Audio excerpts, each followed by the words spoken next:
Magsasagot naman tayo ngayon ng sample problem sa laws of exponents. Para mas lalo niyo maintindihan yung lesson na to, panoorin niyo muna yung lesson sa laws of exponents. Okay, number 1, simplify the following: x squared times x cubed times y raised to 5 times y raised to 4 times a squared. Gagawin lang natin dyan ay x raised to, dalawa yung x. Gagawin natin ay, pagpaplasin lang natin yung exponents, 2 plus 3 times y raised to, dalawa din yung y, 5 plus 4 times z squared equals x raised to 2 plus 3, 5, then y raised to 5 plus 4, 9, then z squared. Ito na yung magiging sagot. Number 2. Ganun ulit yung gagawin natin. Pagpaplasin lang natin yung exponents ng magkakatulad na letters. Bawa ito. Dalawa yung x. Edi x raised to 3. Tapos itong isa exponent niya ay 4. Kaya plus 4 times yung y naman. Dalawa rin yung y. Itong 4 at saka itong 12. Magiging 4 plus 12 times ito namang last, z raised to 7. Ito kapag walang nakalagay na exponent sa taas, automatic na 1 na yun. Magiging 7 plus 1 equals x raised to 3 plus 4, 7, y raised to 4 plus 12, 16. Then z raised to 7 plus 1, 8. Ito na magiging sagot. X raised to 7, y raised to 16, and z raised to 8. Number 3. Simplify ulit natin. Pag-plus-plusin muna natin yung exponents ng lahat nitong x, then itong y naman. Katulad lang ng ginawa natin sa 1 and 2. Okay, lagyan muna natin x raised to 2 plus 4, 6. Then y raised to 4 plus 5, 9 over x cubed y, then z equals, kapag ganito, division, pag maminusin mo lang yung exponents, magiging ganitong x raised to 6 minus 3, 3. Then y, 9 minus 1, 8 over z. Yan, ito na yung magiging sagot. Number 4, ganun ulit yung gagawin natin kapag division, pag maminusin lang natin yung exponents. Hindi siyang equals x raised to 10 kasi yan. Then 8 minus 1 equals 7. Then y raised to 7. Then 5 minus 1, z raised to 4. Yan, ito na yung magiging sagot.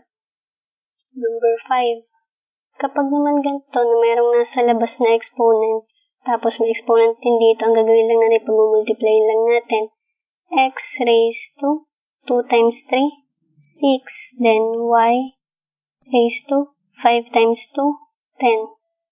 Ito lang yung magiging sagot. Number 6. Simplify ulit natin. Lagay ko lang yung over. Yan. X raised to 3 times 4, 12. Ayusin ko lang yan. Times y raised to 5 times 3, 15. Over x raised to 7 times y raised to 3 equals 12 minus 7 equals 5 times y raised to 15 minus 3, 12. Ang magiging sagot ay x raised to 5, y raised to 12. Ito na yan. Number 7.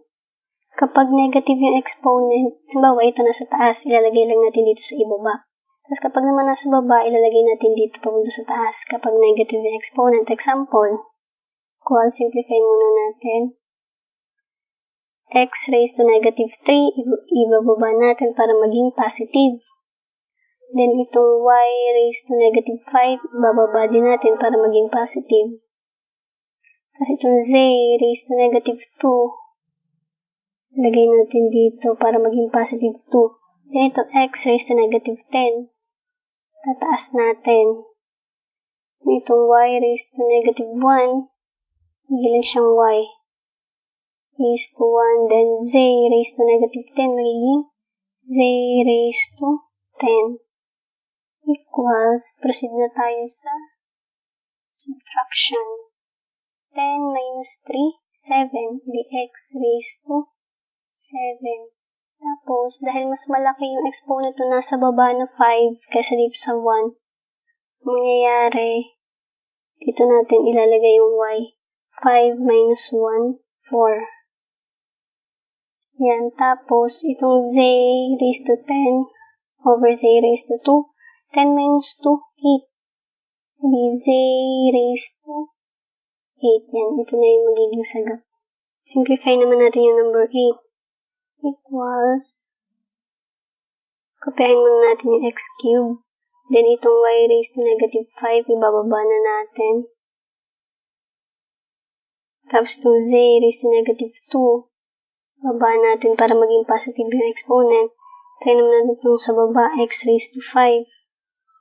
Hindi, kopyahin ko muna x raised to 5. Then, y raised to negative 2 para maging positive, itataas natin. 2 then, z 4. Okay, equals, simplify muna natin x cube, y squared, then, dalawa yung z dito sa baba, pag a-addin natin yung exponent nila, magiging siyang, using ko lang by letter, x raised to 5, y raised to 5, then, z, 2 plus 4, 6, equals, okay, 5 minus 3, 2. Dito natin ilalagay siya sa baba. Kasi mas malaki yung exponent na nasa baba kaysa dun sa nasa taas. Then, y raised to 5. Mas malaki pa rin yung exponent ditong y dito kaysa dito sa nasa numerator. Kaya ang gagawin natin ay 5 minus 2, 3. Dito ulit natin siya ilalagay sa baba. Then, z raised to 6. Lalagyan lang natin dito ng 1. Ito na yung magiging sagot. Yun, sana may natutunan kayo sa video na to.